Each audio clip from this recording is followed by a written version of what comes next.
es nuevo, es mágico y tenemos un nuevo elenco. Este es el podcast de Soccer Punch Con lo más destacado, lo más entretenido y lo más extraño del balompié. Este es el podcast de Soccer Punch, el podcast de fútbol con quinielas, resultados, noticias, reportajes y más. Soccer Punch es traído a usted por El Futbolito y Megucas FC, unidos por el amor al fútbol.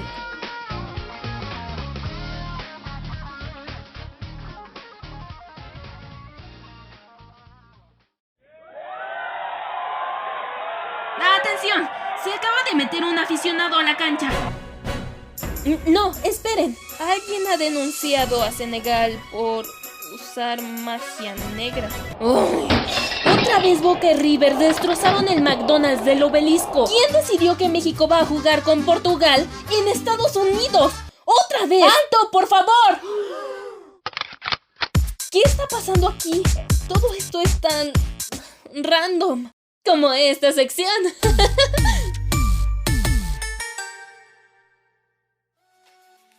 Señoras y señores, bienvenidos a la segunda parte de Soccer Punch Random México 70. Yo soy Alberto Domínguez, me acompaña Hugo. Listos para hablar de lo que sucedió en la fase de eliminación directa de este mundial, porque nos quedaban todavía 8 partidos. Lo mejor de México 70 estaba por venir, Hugo. Así es, y vamos a empezar de una vez por todas con el partido en el Azteca, que era que por cierto todos se jugaron 14 de junio de 1970 a las 12 del día, todos se jugaron a la misma hora, y en el Azteca la Unión Soviética recibía a Uruguay, que la Unión Soviética, al ser primero del grupo, aseguró quedarse en el Azteca, y Uruguay, que venía jugando en Puebla, ahora se fue a la Ciudad de México. Sí, y aquí antes del partido hay una anécdota, hay una situación muy curiosa. Porque, bueno, si ustedes son muy fans del tema de los himnos nacionales, sabrán que el himno de Uruguay es un himno un poquito largo. Al menos la versión que tocan en los partidos es una versión un poquito corta. O sea, es una versión más ajustada. Pero en este partido a alguien se le ocurrió que iban a poner la versión larga del himno nacional de Uruguay. O sea, el de oriental es la patria o la tumba, libertad o con gloria morir. Y esa parte. Y todavía le echaron el verso largo. Pero cuando acaba la parte donde supuestamente, donde casi siempre se acaba el himno uruguayo, los soviéticos creen que ya se acabó el himno nacional. O sea, que ya se acabó el himno de Uruguay.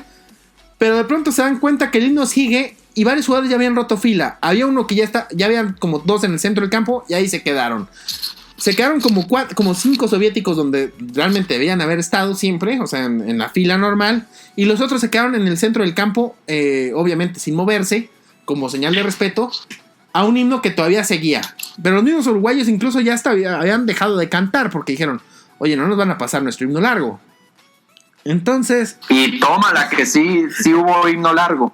No sé si te acuerdas, en la eliminatoria en la eliminatoria del 2009, del Sudáfrica 2010, que fue, o sea, en 2009, contra Costa Rica, pasó una situación similar, que de hecho se llevaron a un cantante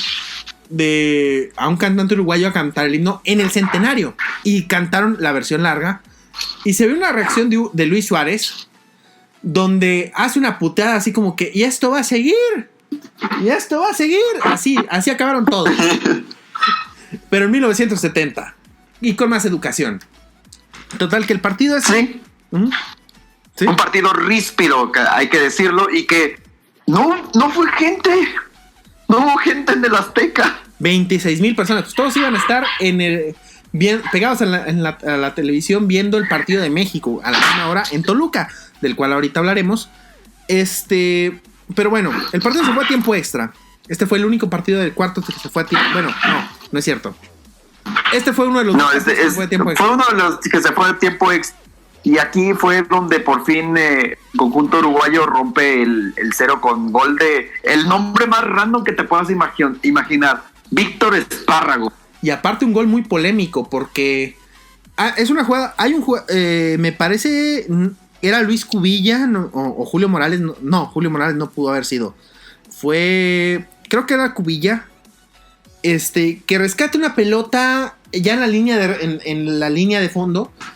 Y los soviéticos creen que la pelota se fue. O sea, que la pelota se fue del campo, que va a ser saque de meta. Pues el árbitro dice, la pelota siguió en el campo, no se abandonó por completo. Cubilla alcanza a sacar el centro desde quién sabe dónde. Y no hay prueba contundente de que esa pelota se haya o no ido del campo. Y Víctor Espárrago entonces cierra la pinza y anota el gol que le da el pase a Uruguay a las semifinales. Por primera vez desde 1954 llegaba Uruguay a una semifinal de Copa del Mundo. Entonces, pues bueno, los soviéticos se regresaban directito a Moscú y alguien estaba muy feliz en Los Pinos. Sí, muy feliz. Gustavo Díaz, que dijo, por fin se fueron todos los socialistas. Y Uruguay, pues como lo dices, clasifica a la semifinal. Y bueno, nos vamos ahora a Guadalajara, porque también partidazo entre Brasil y Perú. Sí, los dos equipos de Conmebol. Pues un partido que fue muy movido, pero donde también quedó muy claro quién era el mejor equipo de los dos, porque Perú, aunque tenía un equipo prometedor, no fue rival para Brasil. Brasil se fue arriba rapidito 2-0 con goles de Rivelino y de Tostado. El gol de Rivelino, por cierto, es un golazo. Es un tiro cruzado al segundo palo. Y aunque estaba el manco de Rubiños en el arco, no lo iba a parar nadie. Simplemente no iba a ser posible. Y Perú anota con gol de Gallardo. Así se van 2-1. También con un error grosero del arquero, Félix. O sea, le tiraron a primer palo sin ángulo prácticamente. Y Félix se lo tragó completito. O sea, esta fue una competencia de mancos. Una competencia de mancos, pero bueno, aquí el que iba a ganar era quien tuviera la mejor ofensiva, que obviamente la tenía Brasil, porque primero el gol de Rivelino, luego el doblete de Tostao, y ya para rematar, para ya sentenciar todo esto, Jairzinho. Sí, porque Brasil anotó el 3-1, Perú se acercó con gol de Teófilo Cubillas, o sea, todavía no estaban muertos, pero ese gol de Jairzinho, que anotaba hasta entonces en todos los partidos, pues mató, los liquidó, y Perú se regresaba a Lima, y Brasil seguía en Guadalajara, y aparte con una semifinal que ya tenía morbo desde antes, porque se iban a volver a topar a su fantasma, Uruguay, en el Jalisco. 20 años, pues. 20 años del Maracaná. En aquel entonces muy poca diferencia. Sí, 20 años después, era la primera vez que se topaban en Copa del Mundo desde el famoso Maracanazo. Entonces, pues bueno, así pues, vámonos a lo que sucedió en Toluca. Madre de Dios, porque Italia recibía a México. Italia, que ya había jugado en Toluca, y aquí se dijeron, ay, mira, no tan mal Toluca después de todo. No, así es. Y bueno, México en este partido, al igual que contra Bélgica, salió con el famoso uniforme vino, el famoso uniforme guinda con azul marino. Italia muy bonito. Con el azurri. Creo que este es el último partido de México donde los vi usar el uniforme vino en Mundial. Y la ilusión de llegar a semifinales se acrecentaba porque al minuto 13, la Calaca González, José Luis La Calaca González, que por cierto jugaba en tus Pumas, anota. La Calaca González, uno de los canteranos de Universidad Nacional.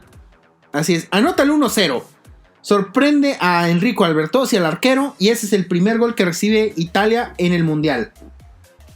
Pero aquí empieza, porque no podemos tener cosas bonitas en México. Empieza la debacle al minuto 25. Con un autogol, por cierto, de Calimán Guzmán, que era pues uno de los referentes, el Calimán Guzmán. Y pues sí, autogol, una jugada bastante desafortunada, y aquí se cae todo. Pero aparte también creo que es un error de Calderón. O sea, creo que es un error. Sí, también hay complicidad como de Calderón. Sí, porque el disparo va, o sea, sí lo desvían, pero va lento, suavecito, sí colocado, pero vamos, un portero como el cuate Calderón podía sacar ese balón. Y ese es, aquí absolutamente valió todo, porque México ya no se volvió a meter en el partido. Y aquí, pues, las camisetas y las jerarquías terminan pesando. Porque, sí, y esto que para el primer tiempo se fueron 1-1 y le salió barato. Así es. Y aparece Luigi Riva, anota el 2-1. Y los italianos se van como gorda en tobogán.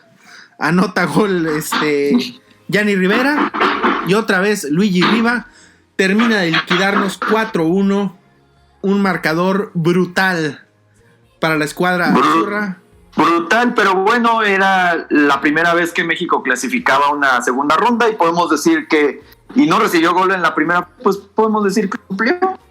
Así es. Enrique Borja, que se había lesionado contra El Salvador, aquí lo tuvieron que meter de cambio, pero pues ya no podía hacer absolutamente nada. De hecho entró por la Calaca González, justamente, lo metieron de cambio, pero ya era demasiado tarde y México pues tendría que esperar unos años para volver a calificar una Copa del Mundo, justamente en el 1986 a una segunda fase.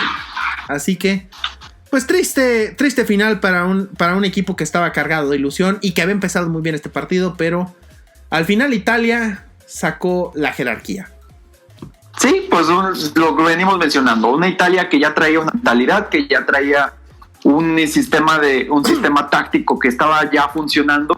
Entonces, pues, era inevitable, quizás no la goleada, pero sí que Italia, después del segundo tiempo, pisara el acelerador y ya se los echara como Ferrari a un Valiant. Chistes entero. No, es que, a ver, explícales qué es eso a los millennials. El Valiant, ¿qué es el Valiant? Era una mexicana. ¿Una marca mexicana? Ya el chiste se cuenta solo. Una marca mexicana de carros, o sea, no. Sí, señores, esto era posible en 1970. Ya ahorita es... Porque no había tratado de libre comercio. Así es. No había nada de eso de importar Ford, Nissan y demás. Pues era un poquito más caro. Entonces, había esto. Y total, que el Ferrari nos despedazó. Y el Lamborghini. Exactamente. Y el Lamborghini incluido. Y vámonos a León. Porque antes del partido pasó algo, Hugo. Exactamente, porque por fin Guadalajara se vengó de la mamonería de los ingleses y lo hizo con su portero, Gordon Banks.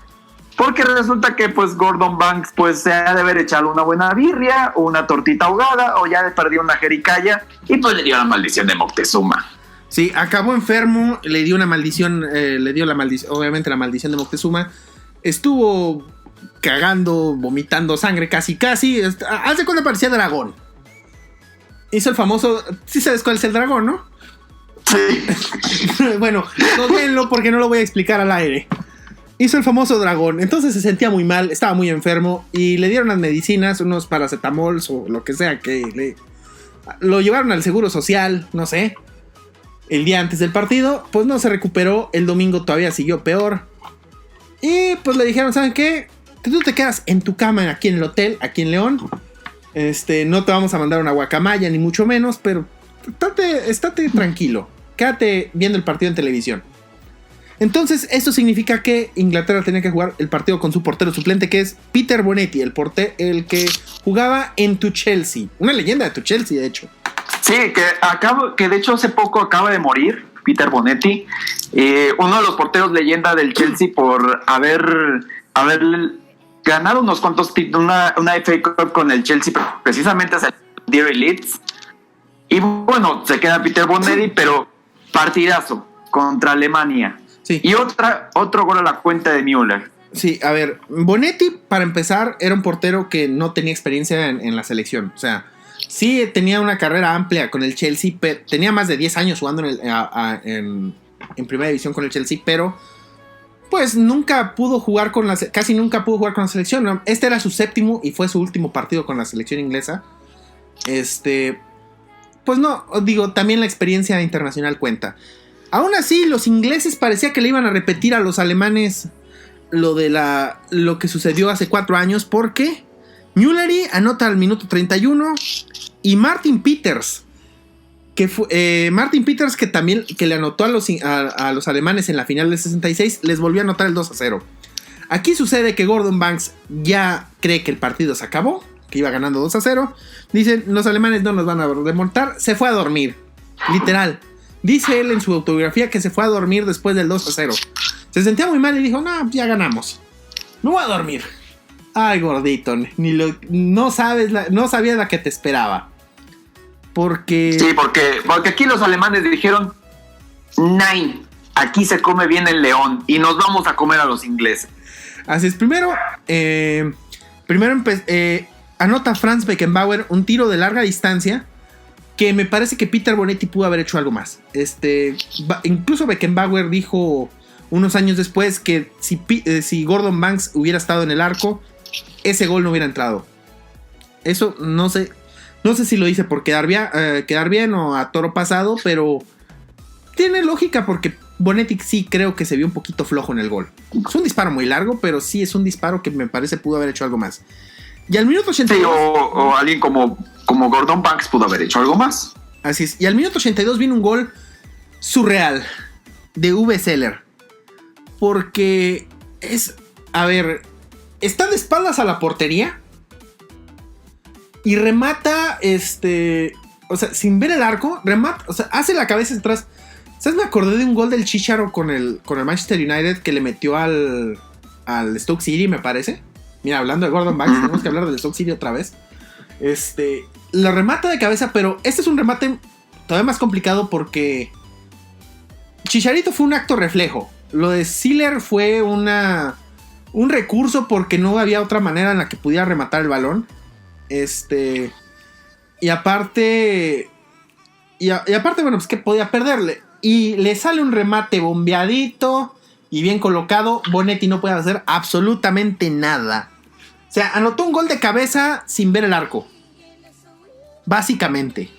Sí, una chiripa prácticamente lo de Seeler. Y entonces nos vamos al tiempo extra. Y aparece... Otra vez. En una Alemania-Inglaterra nos vamos otra vez a tiempo extra. Y otra vez Alf Ramsey les dice a los jugadores, ¿saben qué? Alemania nunca nos ha ganado en la guerra. No podemos perder con Alemania. Pues, ¿qué crees, mi ciela? Te tocaba perder con Alemania. Porque Gerd Müller, al 108, un remate a bocajarro. O sea, Bonetti prácticamente ya estaba hecho muerto. No, aquí no había nada que hacer. Gerd Müller le remata en la cara prácticamente a Bonetti. Sí, prácticamente no le tuvo piedad al arco. Así es, le pegó con coraje, o sea, para empezar. Se acordó de todo. Sí, o sea, Müller se debe haber acordado 4 años y ha de haber dicho Nein, mein Himmel. Y tómala. O sea, lo que acabas de decir en alemán es no mi ciela, ¿va? Sí. Y pues Alemania se venga de lo que sucedió en Wembley. Y los ingleses se regresaban a casa. Y Bobby Moore fue el encargado de darle la mala noticia a Gordon Banks. Gordon Banks nunca se enteró de lo que había sucedido hasta que vio a Bobby Moore entrar en su cuarto de hotel, cabizbajo, y le dijo, ¿sabes qué, Gordon? Pues nos vamos de regreso a Londres. A ver, y Inglaterra no comió bien el león entonces. Y quién lo iba a decir que aparte, esto empezaría 2 cosas. Primero, la paternidad que Alemania tendría sobre los ingleses en los próximos mundiales y en las próximas Eurocopas también.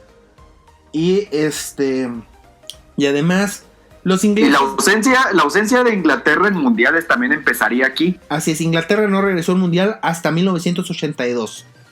O sea, este fue el último partido que jugaron en mundiales por 12 años. Así que pues, así quedaba Italia contra Alemania, la gran semifinal en el Estadio Azteca. Había una semifinal europea y una sudamericana en Guadalajara. ¿Con cuál queremos empezar, Hugo? Porque yo digo que hay que empezar con la de Guadalajara, porque la de Italia-Alemania merece su espacio. Así es. Este también merece su espacio. O sea, fueron 2 partidos muy... Sí, porque bueno, aquí hay de todo. En el Brasil contra Uruguay en Guadalajara hay de todo. Hay un buen partido, hay patadas y hay una declaración del árbitro que era español, José María Ortiz. Más español no se puede ese nombre. José María Ortiz de Mendívil. A ver, se llama José María Ortiz de Mendívil.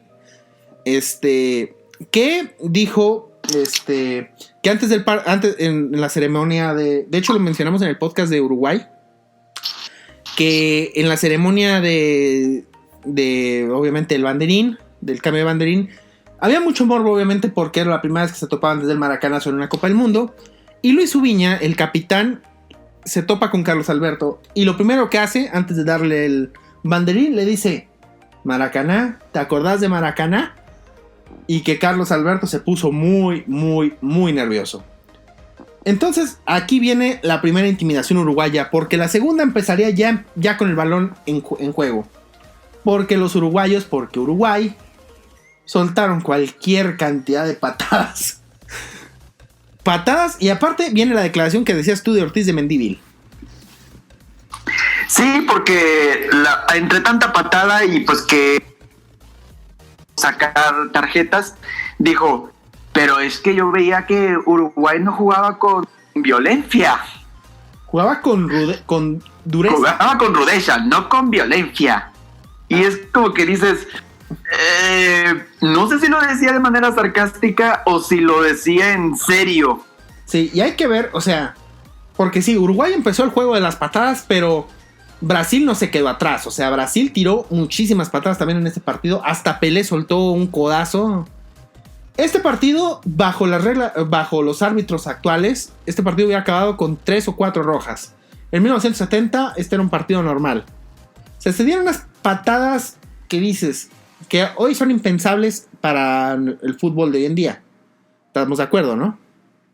Exactamente, sí. Ahorita habían llovido tarjetas y hubiera habido por lo menos tantito respeto a las tarjetas, pero aquí pues las tarjetas no tenían ese peso que tienen actualmente.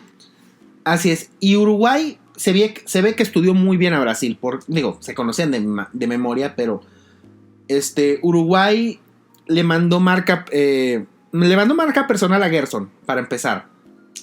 O sea, Uruguay detectó que no era Pelé del que tenían que cuidarse, sino de Gerson.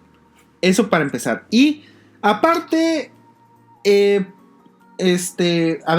nada más quiero mencionar que la cantidad de faltas. Uruguay cometió 22 faltas. Brasil, 20. Es decir, fueron 42 faltas en el partido. Son demasiadas faltas. Y nada más hubo 4 amonestados. Y aparte, dices, bueno, el que más patadas debió haber recibido fue Pelé. Pues no. El que más veces fue fauleado fue Luis Cubilla, la estrella de Uruguay, que él fue justo el que anotó el primer gol. El gol de Uruguay. Sí, pero aquí sucede la inversa. Aquí Uruguay anota primero, pero pierde. Así es. Aquí imagínate la cabeza de los brasileños cuando ven ese gol, que también creo que es un gol que Félix se come por completo. Me parece que pudo haber hecho muchísimo más de lo que hizo. O sea, básicamente va acompañando el balón. O sea, como que el tipo cree que la pelota va a ir afuera y se va metiendo. ¡Ay, gol! ¡Uy! Se me olvidó atajarla. Entonces, aquí Brasil se cae. O sea, imagínate todo el juego psicológico de esa situación. Uruguay va ganando. Y Brasil, lo que deben haber pensado es: otra vez, ¿no? Otra vez con Uruguay. Pero a alguien se le prendió el foco, Hugo. Uh-huh. Sí, se le ocurrió, no a Pelé, se le ocurrió al que ya veníamos mencionando, Clodoaldo. Sí, Gerson fue el que tuvo la idea.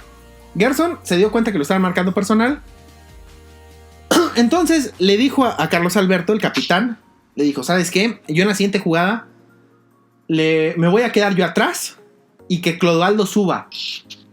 Que no era la función de Clodoaldo. Clodoaldo era el que se quedaba atrás. De hecho, Clodoaldo nunca pasaba del centro del campo.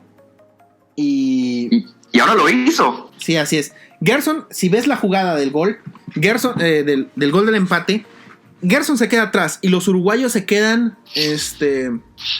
con él. Y ignoran por completo a Clodoaldo. Clodoaldo llega como Pedro por su casa en el área, mete un centro, creo que era Rivelino. Y llega Clodoaldo sin marca, nadie se lo esperaba. Y nos fusila Mazurkiewicz. Empate a un gol.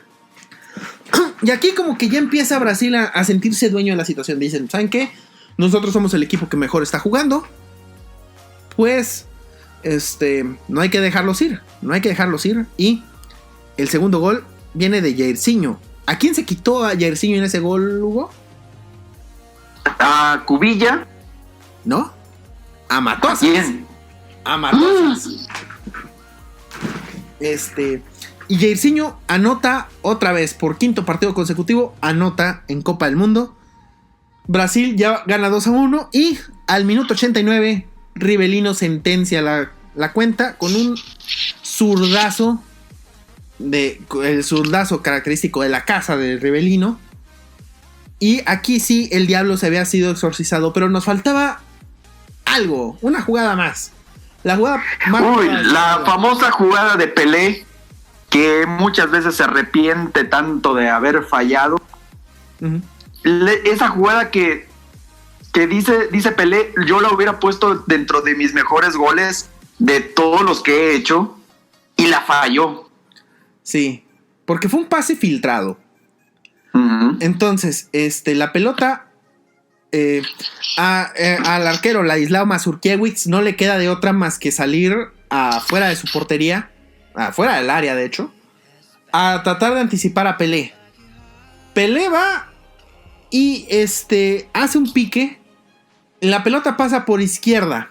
Pelé, en vez de controlarla por la izquierda del arquero, Pelé, en vez de controlar la pelota, la deja correr. Y Pelé pasa por la derecha de Mazurkiewicz. Mazurkiewicz se quedó como el perro de las dos tortas. Entonces, Pelé llega al balón. Llega muy obligado. O sea, llegó llegó muy forzado al balón. O sea, llegó con toda la velocidad y el pique. Apenas le alcanzó a pegar. Y su disparo pasó apenas rozando el poste. Venía un uruguayo cerrando ya. O sea, para evitar que fuera el gol. Pero aún así no le alcanzaba para llegar a ese balón, que para, entre comillas, fortuna del uruguayo, pues no entró. Sí, Atilio Ancheta era el que me parece que estaba cerrando. Qué nombrecito, Atilio Ancheta. Y había uno que se llamaba Hildo Maneiro. Nada más. Para que veas los nombrecitos que se cargaban los uruguayos. Y Dagoberto Fontes también. O sea, tener un nombrecitos. Joyas de los nombres. Los uruguayos se cargaron nombrecitos que dices, qué miedo. Pero bueno, Brasil exorciza a su diablo y está en la gran final. Tenían que irse de Guadalajara, obviamente, para irse al Estadio Azteca a jugar la gran final. Que también en dicho estadio, en el Estadio Azteca, se jugaba la otra semifinal a la misma hora, el 17 de junio a las 4 de la tarde. Italia contra Alemania en lo que sería uno de los partidos icónicos de la historia del fútbol mundial. Sí, el denominado partido del siglo. ¿Por qué llamarlo así el partido del siglo? Bueno, empieza el primer tiempo, empieza ganando la Italia con un gol de Boniseña. Ajá. Va ganando Italia al minuto 8.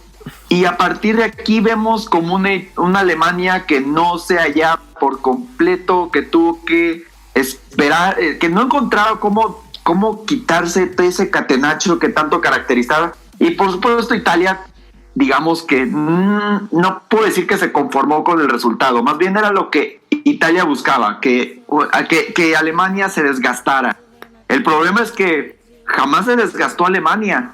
Sí, estuvo forzando la puerta todo el partido, hasta que al minuto 90 viene un héroe inesperado. Es un centro desesperado, y lo remata el número 15, Karl-Heinz Schnellinger, un central que de hecho era veterano desde el Mundial del 58, venía jugando, o sea, era su cuarto Mundial México 70 junto con Uwe Seeler. Y para ponértela así, Karl-Heinz Schnellinger no anotó un gol con la selección alemana en toda su carrera más que y de hecho la narración alemana dice que es híjola, yo no puedo pronunciar esto, Hugo. La verdad, mi alemán no me da para eso. A ver, ¿cómo dice? A ver, ahorita te lo paso por WhatsApp porque aquí yo no puedo. No lo puedo pronunciar, o sea, está imposible para mí. Pero básicamente quiere decir, de todos los jugadores posibles, Schnellinger. Ausgerre next Sneninger. Así es. Eso fue la narración en televisión del gol en Alemania. Porque este jugador, que por cierto jugaba en el Milan, era el único. De hecho, jugaba. O sea, este era el único de la selección alemana que jugaba en Italia, me parece. No, Helmut Haller jugaba en la Juventus. Anda. Así es. O sea, había dos en Italia. Así es, pero les vino a notar el que nunca nota y aparte uno que juega en Italia. O sea, más irónico. O sea, más random, imposible. O sea, bueno, hay que tomar en cuenta que a lo mejor Snellinger, pues sí, ya le tenía leídas las cartas a Italia. Y a lo mejor, pues sí, ha de haber dicho, pues sí, les podemos ganar. Así es. Y aparte, también hubo polémica en el partido porque hubo un penal que no le marcaron a Alemania a favor. Una mano me parece que fue de Facchetti. De hecho, y no la marcaron. Pero justamente ese gol de Schnellinger hizo que todo se olvidara.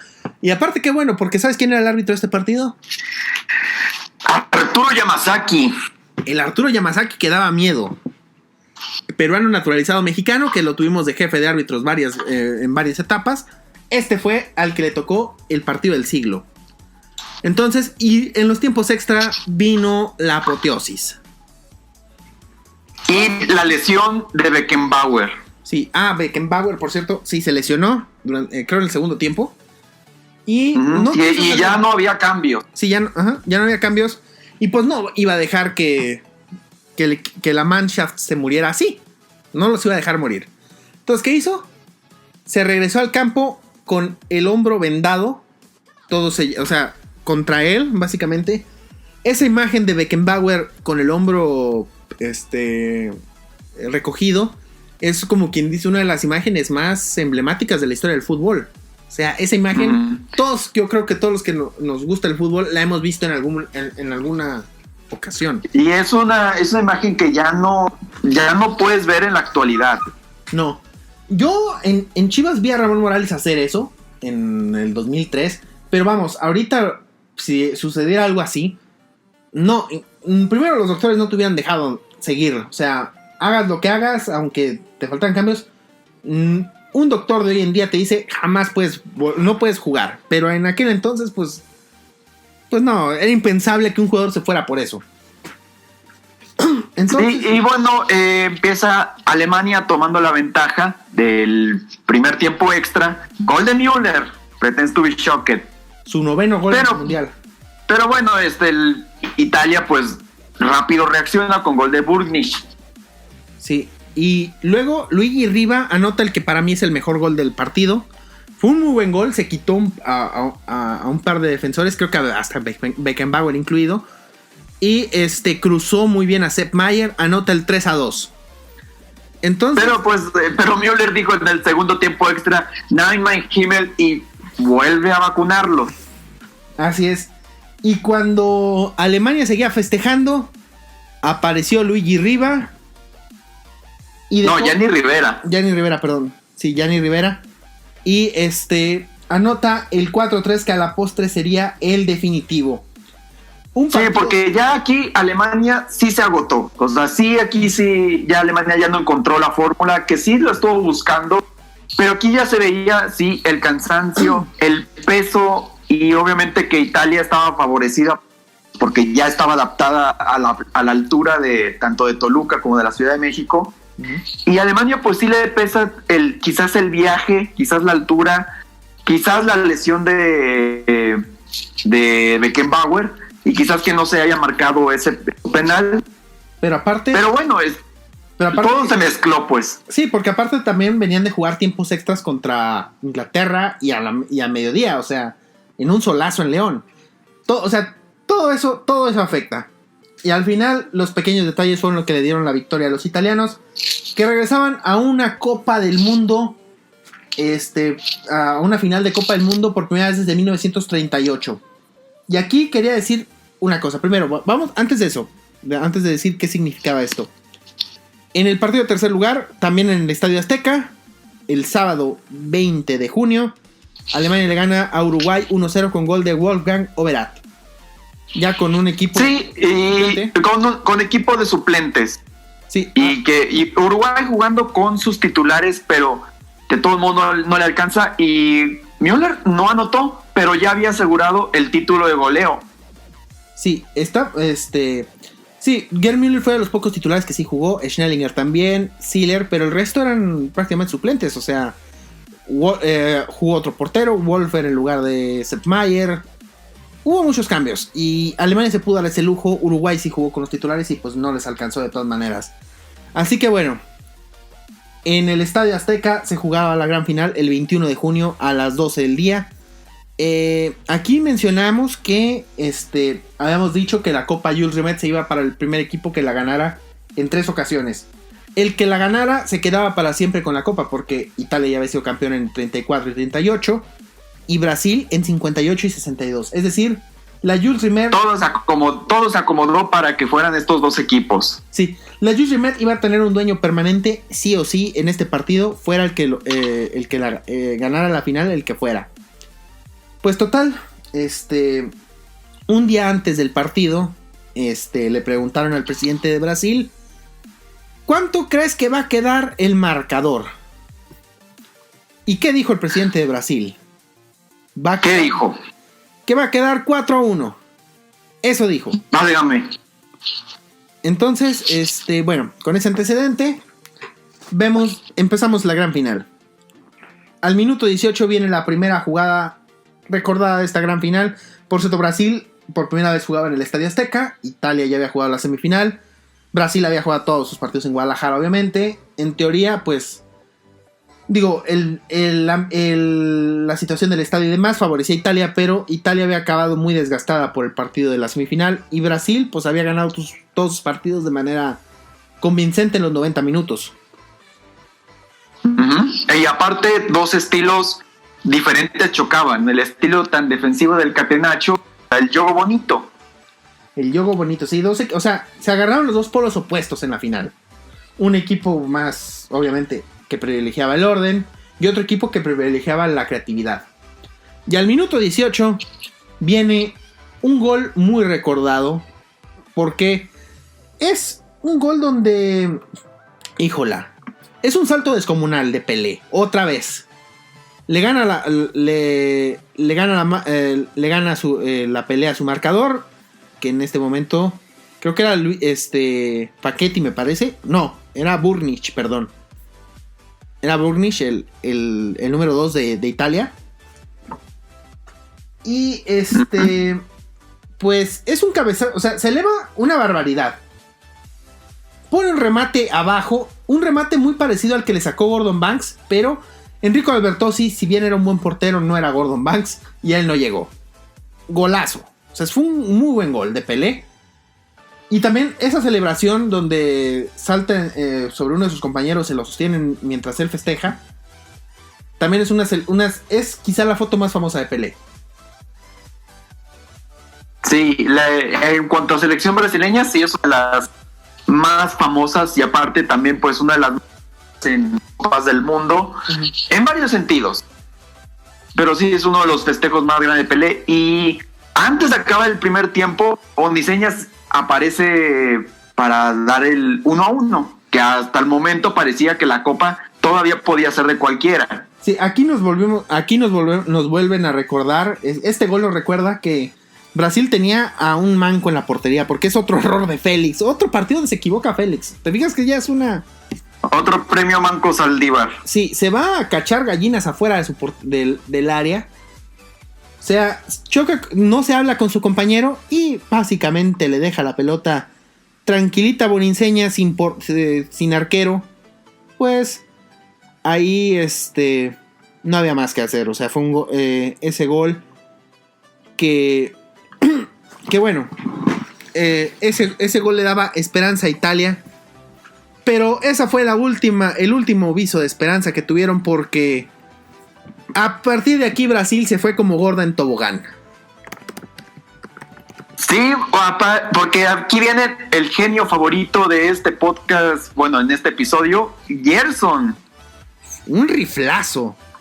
Es un riflazazazo, o sea, es un disparo de media distancia. Sí, de hecho, Albertozzi dice que es el mejor gol que le han metido en su vida.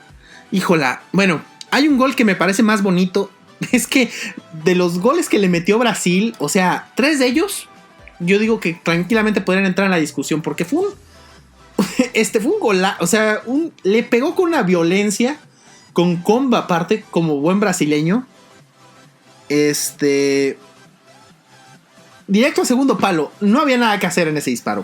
O sea, tenía una potencia, una colocación y aparte un efecto imposible para Albertozzi. Entonces, aquí, ya a partir de aquí, Italia, pues ya no pudo más. No pudo contener más a Brasil. Sí, aquí, como dice, se fue como gorda en tobogán. Y aquí, pues Italia ya no encontró. Ya el catenaccio había sido vencido. Ciertamente por el desgaste. Ciertamente por el juego tan convencido de Pelé y compañía. Entonces, aquí prácticamente todo se derrumbó. Y todo se derrumbó. Y tal y como lo predijo el presidente de Brasil, 4-1. Sí, a ver, primero, el Jairzinho anota el 3-1 y se convierte en el único jugador hasta la fecha de un equipo campeón de Copa del Mundo que anotó en todos los partidos de su equipo. Anotó 7 goles. En cualquier otra Copa del Mundo quizá él hubiera sido el goleador, pero estaba Gerd Müller y pues no se pudo. No se pudo, mi ciela. Y luego, no se pudo para nada. Ya no había nada que rescatar prácticamente. Y luego viene el gol del 4-1, que se le conoce justamente como el gol del presidente. No solamente por la famosa profecía del presidente de Brasil, pero es una jugada que, híjola, no sé cómo empezar. Es una jugada tan final de película, de telenovela de Brasil, porque en esta jugada participan 9 de sus 11 jugadores. O sea, nada más un jugador, que me parece era Everaldo, es el único que no toca el balón. Todos los demás tocan el balón en algún punto antes de esta jugada. Pasan, o sea, es una jugada. Si ves cómo nace esa jugada, la jugada nace desde el sector defensivo de Brasil. Desde ahí se va jugando. La van pasando por toda la cancha, la toca todo mundo. Hasta que llega el momento de ponerla en el área y Pelé ve a Carlos Alberto hacer el pique por la banda de la derecha y le pone un pase al hueco con una visión impresionante y Carlos Alberto fusila a Enrico Albertozzi. O sea, nada que hacer para el portero, pero es una jugada o sea, es uno de los mejores goles colectivos que yo creo que se han anotado en cualquier mundial, porque te digo, la tocaron todos y aparte la tocaron de una manera muy limpia. O sea, ni siquiera ninguno la tocó de una manera que digas, ay, que se volvería uno de los sellos de este Brasil del juego bonito, antes de la versión descafeinada actualmente. Mira, la versión descafeinada. Nescafé, patrocínanos. Entonces tocan la pelota de un lado a otro y Carlos Alberto, el capitán, finaliza esa jugada colectiva donde todo el mundo tocó la pelota. Mira qué más apropiado. O sea, puedes mencionar que 9 jugadores de campo tocaron el balón, que obviamente la tocaron todos los que anotaron gol por Brasil en esa Copa del Mundo, tocaron el balón antes de que Carlos Alberto se encargara de finiquitar la obra. 4-1 y Brasil se quedaba para siempre con la Copa Jules Rimet. Bueno, no para siempre, porque aquí viene la anécdota random. Sí, creíamos. Resulta que bueno, digamos que en un descuido, pues obviamente el trofeo iba a estar en la Confederación Brasileña, hasta que un 20 de diciembre de 1983 se robaron la copa. Se robaron la copa y por segunda vez la robaron. Por segunda vez, pero esta vez no la recuperaron porque encontraron que la copa la habían fundido. Aquí el problema de Brasil es que no contó con Pickles. El perrito Pickles. No te venía. No, ya estaba más para allá que para acá. No tenían a Pepiniños. No tenían a Pepiniños. Entonces, Pues digamos que la copa murió ese día. Así es. Aunque después la FIFA le dio una réplica, pero no era la original. No es lo mismo. O sea, porque imagínate, todo lo que vivió ese trofeo. O sea, vivió obviamente la primera Copa del Mundo en 1930. Le tocó estar escondido en una caja de zapatos durante la Segunda Guerra Mundial. O sea, ese trofeo vio muchísimas cosas anormales. Y que acabara fundido, pues, bueno, es un final triste para un trofeo que significó mucho para el fútbol, que acabara de esa manera. Pero bueno, así es esto. Y Brasil, pues, ahora sí lanzo la pregunta. ¿Es Brasil el mejor equipo de la historia del fútbol? Híjola. Es que está en la discusión. Siempre está en la discusión. Porque mira, el de Suecia 58 también era espectacular. Uh-huh. Ese Brasil de Suecia 58 también tenía lo suyo. Y fue como que el precursor para que Brasil ya empezara esta tendencia del juego bonito. Pero Brasil fue el que supo entender esa ideología, el que ya estaba plasmado. Esta generación, que era un cambio generacional, ya traían el chip. Es jugar así, jugar al toque, que todos participen. Aquí no estamos jugando para un solo jugador, estamos jugando para todos. Son unos genios, todos tienen algo, y ese algo lo hacen colectivo. Eso es lo que funcionó con este Brasil del 70, que ya lo traía, ya lo estaban plasmando desde el 58. Es que porque vamos, los otros Brasil que han sido campeones, el del 94 y el del 2002, el 94 era un poquito descafeinado, pero de todos modos traía figuras, y el del 2002 sí tenía figuras, pero había ratos en que ya no te gustaba. Era un equipo más pragmático. O sea, tanto en el momento. Es que el equipo del 94 y el equipo del 2002 eran equipos más pragmáticos, eran equipos más que jugaban más en la práctica que en la teoría. Eran equipos que se salían un poquito del molde del juego bonito. Eran equipazos. Pero Brasil, el del 70, yo sí creo que es una versión un poquito más rematada de la del 58 y la del 62. Me parece que era más equipo por así decirlo, y aparte mucho más amplio. O sea, yo creo que a Brasil nada más le faltaba un buen portero. Si le pones a... claro, no se puede tener toda la... No se puede tener toda la vida, pero tenías, o sea, en las otras 10 posiciones tenías a cracks, o sea, te morías por tener alguno de ellos. O sea, podías... Claro, o sea, el Brasil descafeinado, que lo volvemos a mencionar, ya quisiera tener Gerson, un Rivelino, bueno, obviamente un Pelé, ya quisiera entenderlo, pero más que nada un Gerson, un Rivelino, un Clovaldo. Así es. Entonces, sí, yo creo que esta es una versión más rematada de las otras Brasiles que han sido campeonas. Yo creo que sí es la mejor selección, que quede claro, selección en la historia del fútbol. Si en 1986 dijimos que tuvimos la actuación individual más impresionante con la de Maradona en el Mundial de México 86, en esta tuvimos la mejor versión de equipo, porque si ves los partidos, no había quien frenar a Brasil. Lo lograron hasta cierto punto los ingleses, al menos hasta en cierto punto el partido, y los uruguayos fueron los únicos que medio le pudieron competir a Brasil. Uruguay fue el único equipo que realmente estuvo cerca, por así decir, el único que realmente tuvo una posibilidad de ganarle a Brasil. Y esa era muy remota. Entonces, aparte, ganó todos sus partidos y de manera muy, muy clara, muy contundente. O sea, no había manera en la cual tú dijeras... Y convenciendo, que era lo más importante. O sea, no por nada la gente de Guadalajara le tiene un gran cariño a ese equipo. Así es, o sea, no hubo algo que dijeras, en este partido Brasil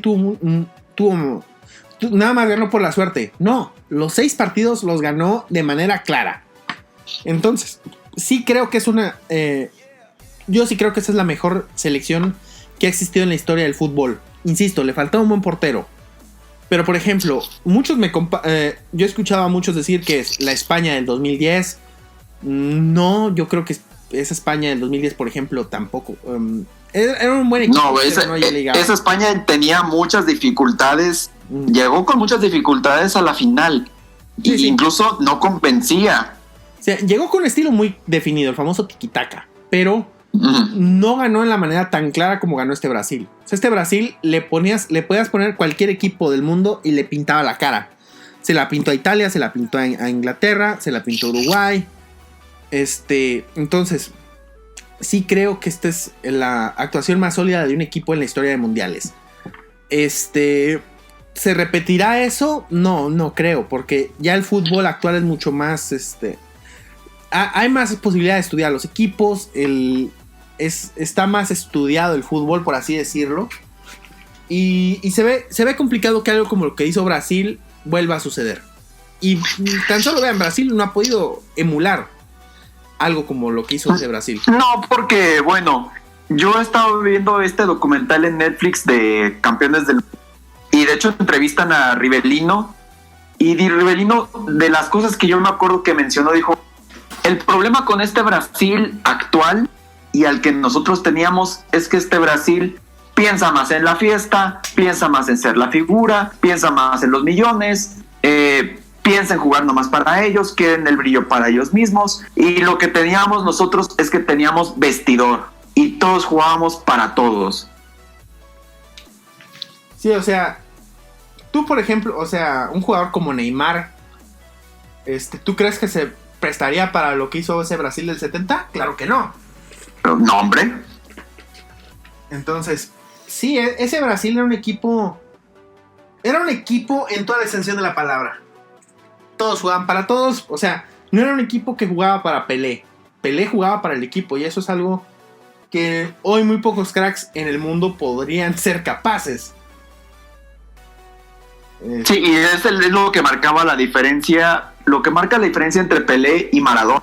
Maradona tuvo una actuación individual bastante buena, y eso ayudó mucho a Argentina, y eso obviamente pues le dio el título. Pero aquí vemos un Pelé que sí, la figura de Pelé va a ser importante en ese Mundial del 70, pero si lo analizas fríamente y ves de principio a fin, como ves en la película, te das cuenta de que Pelé pues en sí no tuvo protagonismo, metió menos goles que Jairzinho. Así es, o sea, sí seguía siendo el mejor jugador que tenía Brasil, o sea, individualmente hablando. Pero vamos, ese Brasil podía jugar sin Pelé y aún así el resultado iba a ser algo similar, yo creo. O sea, sí, pon tú que 1 o 2 goles menos por partidos, los que estuvieron más abultados, pon tú que sí. Pero sí, de todos modos le alcanzaba para ser campeón. Y eso es una de las quejas que menciona mucho Rivellino en el documental, que dice, es que a partir de 2002 le quitaron la magia a Brasil. O sea, ya no ves este tipo de jugadores que no solamente que sean que driblen, que ya no ves jugadores que tengan ese algo. Por ejemplo, mencionamos que Gerson tenía esa inteligencia táctica. Carlos Alberto tenía un liderazgo que te daba miedo. Y Clodoaldo pues era alguien que no salía de la media cancha, pero era alguien que respetaba su posición. Y ahorita dice Rivellino que ya no existe eso. O sea, ya, pues lo vuelvo a decir, los jugadores juegan para sí mismos y no juegan para el equipo. No juegan para Brasil. O sea, juegan nomás para a ver que cuántos millones me voy a ganar. Y aparte, digo, yo creo que esta fue de las últimas versiones de Brasil que realmente entusiasmaba ver jugar. La última que yo creo que sí te decía, wow, este Brasil juega de... O sea, el juego bonito puro fue la del 82, que ya mencionaremos cuando lleguemos a España. Vamos a hablar de España 82 en otro podcast. Vamos a hablar de esa selección de Brasil que también jugaba muy bonito, pero que esa selección del 82 le faltaba algo que esa selección del 70 sí tenía. Para empezar, bueno, tenía el mismo problema de que no tenían portero, pero aparte no tenían un 9. O sea, la del 82... Y fíjate lo que son las ironías, Beto. O sea, ahorita Brasil sí tiene portero, pero no tiene equipo. Así es, tienes a Alisson Becker, que es uno de los mejores porteros del mundo, pero te fijas cómo, o sea, también ves cómo ha evolucionado Brasil desde el 70. Algo que nunca batallaba Brasil para conseguir era de medio campo para arriba, era su mejor parte. Y desde 2006 para acá, tú ves a la selección de Brasil y dices, lo mejor está de medio campo para abajo. O sea, se han invertido los papeles. ¿Te acuerdas en 2010? Sí. En 2010 yo me acuerdo perfecto que decías, híjole, van a jugar un mundial con Luis Fabiano de 9. Pero tienen una defensa muy, muy fuerte. O sea, tenías a Dani Alves, tenías a Julio César, que en aquel entonces estaba en la discusión de... El Julio César que daba miedo. Sí, el Julio César del Inter. O sea, un porterazo. O sea, y Marcelo también. Y Marcelo. O sea, tenían un equipo. O sea, tenían una defensa muy, muy sólida. Pero ahora, o sea, y antes, justamente la defensa. Bueno, en este Mundial del 70 sí tenían una buena defensa, pero no tenían un buen portero. Pero a Brasil siempre tenía la cruz de que no producía buenos porteros. Y ahora vaya que los producen. 2 de los mejores porteros del mundo son brasileños. El caso de Alisson Becker. Y otro que mencionan mucho es Ederson, que a mí en lo particular no me agrada mucho. Creo que es mejor, que juega mejor con los pies que lo que ataja, pero pues bueno. Pero para mí Alisson es más completo. Alisson es mucho más completo, está muy claro. O sea, Alisson es uno de los mejores atajadores del mundo. Pero bueno, imagínate si Alisson Becker hubiera estado en el 70. Hubiera sido un abuso, o sea. Eso ya hubiera sido. Hasta Alisson mete su propio gol, hasta yo creo. Es más, mira, te la dejo más fácil. Con que hubieran tenido a Tafarel. Que Tafarel no era un arquero top. O sea, no era un portero élite, pero era un buen portero. Era un portero sólido. Era cumplidor. Sí, era un portero cumplidor, era un portero sólido. Con que tuviera eso Brasil del 70, con eso dices, bueno, omites el tema de la portería. Porque sí, en el 82, ese equipo con el que también comparan mucho al Brasil del 70, tenías, pasaste de tener a Tostao y a Jairzinho a tener a Serginho, que era malísimo. Afortunadamente después de Serginho salió Romario, salió Careca, pero sí fue una época, fue un oasis de que Brasil tuvo un equipazo, pero no tenía un 9 que dijeras, este güey sí me da miedo. Pero bueno. Sí, y ahorita es de lo que carece Brasil. No hay un 9 que... No hay ni un 9, no hay un 10, no hay un 8. ¿Y Neymar qué? No vale. No vale. No, y aparte, digo, hace 2 mundiales jugaste con Fred de delantero, de 9, o sea, ya con eso les digo todo. No, ya con ese chiste ya se cuenta solo, o sea, no, y luego te acordarás de precisamente que en 2014 jugaba yo. Sí, malísimo. Malísimo ese jugador, que sí, fue una de las atajadas de Ochoa, una de las tantas que les hizo, pero vamos, o sea, ese sí fue un Brasil descafeinado y por eso pasan esas tragedias como el 7-0. El 7-1, el Minerazo. El 7-1. Sí, el Mineirazo. El Mineirazo. Y aparte, o sea, si te fijas que del 70 para acá Brasil cambió muchísimo. O sea, sí cambió muchísimo hasta en su forma de interpretar el fútbol. El juego bonito es una cosa del pasado. O sea, tenemos que ser honestos. Sí, Brasil sigue sacando jugadores técnicos, sigue sacando jugadores que la verdad son vistosos, por así decirlo, por la técnica individual que tienen y que parece que disfrutan el juego, pero no tienen la misma calidad de antes. No, para nada. Y aparte que también los técnicos que han entrado en Brasil, pues también no han seguido esta formación. También hay procesos que se rompen. Ahorita ya no hay un Lobo Zagalo, por ejemplo. No, y aparte, bueno, desde que llegó, a mucha gente le echa la culpa a Dunga, desde que era jugador. El brasileño purista odia a Dunga, pero bueno, ya lo mencionaremos en otro programa. Aún así, bueno, entonces... Para ti, ¿Brasil sí es la mejor selección del mundo o no? Sí, para mí sigue siendo la mejor. Y para mí es el Mundial del 70. Para mí creo que hay un antes y un después. Sí, tanto para Brasil, tanto para el fútbol en general, tanto para lo que es la Copa Mundial, tanto para lo que es mercadológicamente hablando, hay un antes y un después con el 70. Sí, te digo, para mí fue el último mundial romántico que había. Este fue el último mundial con esa pizca de romanticismo que había. Ya el 74, pues nos dio la naranja mecánica, pero como que ya veías que el mundial de cierta manera había perdido ese encanto romanticista que a mucha gente le gusta. O sea, de que jugaban por la camiseta. No, bueno, podemos hablar un montón al respecto, pero no lo vamos a hacer en este podcast. Y la siguiente cosa. ¿Es el Alemania-Italia el mejor partido de la historia? Híjole, yo pienso que sí hay mejores partidos que ese. Pero bueno, es el romanticismo. O sea, es parte del romanticismo creer que ese es el verdadero partido del siglo. Pero, por ejemplo, yo vi hace poco, ahora que la FIFA está subiendo muchos videos de partidos completos, yo vi el Alemania contra Italia de 2006 y se me hace mejor partido ese porque siento que está más completo, siento que está más movido que el partido del siglo. El partido del siglo, o sea, las verdaderas acciones suceden hasta el final del segundo tiempo.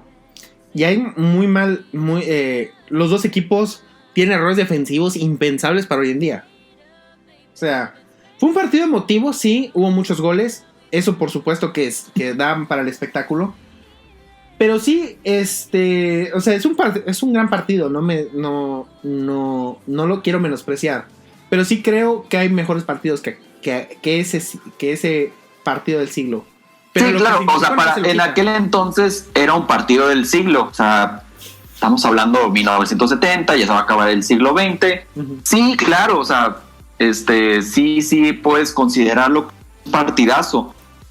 Pero siento yo que hay mejores y los hemos mencionado. Por ejemplo, la final de México 86 se me hace muy buen partido. Ese Alemania contra Italia de 2006 es muy bueno. Y hay muchos partidos infravalorados por ahí. Uh-huh. Entonces, pues... Unión Soviética contra Bélgica en el 86, por ejemplo. Uh-huh. Hay un partido de Dinamarca también en el 98, bueno. Uruguay contra Ghana en el 2010, o sea, sí, es un partido que ese partido del siglo significó mucho para el fútbol, pero sí creo que hay partidos, me parece, más emotivos que aquel. En fin, pues ya algo más para irnos. No, solamente que sigan a Megucas FC si quieren saber noticias del anime y del espectáculo, pues está ahí. Y también tenemos un pequeño crossover. Cierto. Tenemos un crossover ahí, salimos unos 20 minutitos, pero por favor, apóyennos. Ojalá, para que nos vuelvan a invitar, pues. Uh-huh. Y apóyanos pues también con este podcast y entonces... Y también pues seguir creando estos contenidos, seguir hablando de mundiales y que algún día nos patrocinen Nescafé. Nescafé, sí. Y que, ¿cómo es posible que no se les haya ocurrido patrocinar en aquel entonces las tarjetas? Se les fue un mercado, muchachos. Se les durmió ahí, imagínate, la tarjeta amarilla es presentada por Valiant. Y por Martini, la tarjeta roja. También, ¿te fijas que en los 70s también Martini salía en todos los malditos estadios? Ah, sí. Y a veces ni siquiera sabías qué era. Ajá. Yo hasta que tuve 15 años sabía qué era, pero bueno. Yo si no le preguntaba a mi papá, yo hasta la fecha no sabría. Sí, y ahora sería impensable no saber qué es un Martini. Dicho sea de paso, pero en fin. Dejamos este tema por hoy. Nos vamos, muchísimas gracias. Nos vemos la próxima semana. Bye. Quédense en casa. Hasta aquí este episodio de Soccer Punch. Recuerda que estamos en Spotify, iVoox y iTunes, en todas como Soccer Punch. También nos puedes seguir en Twitter como @elfutbolito.mx. Danos un like en facebook.com/elfutbolito.mx y apoyarnos monetariamente en patreon.com/elfutbolito. Soccer Punch es una producción conjunta de El Futbolito y Megucas FC, unidos por el amor al fútbol. Gracias por escuchar. Locución: Nancy 3V. Producción: Alberto Domínguez.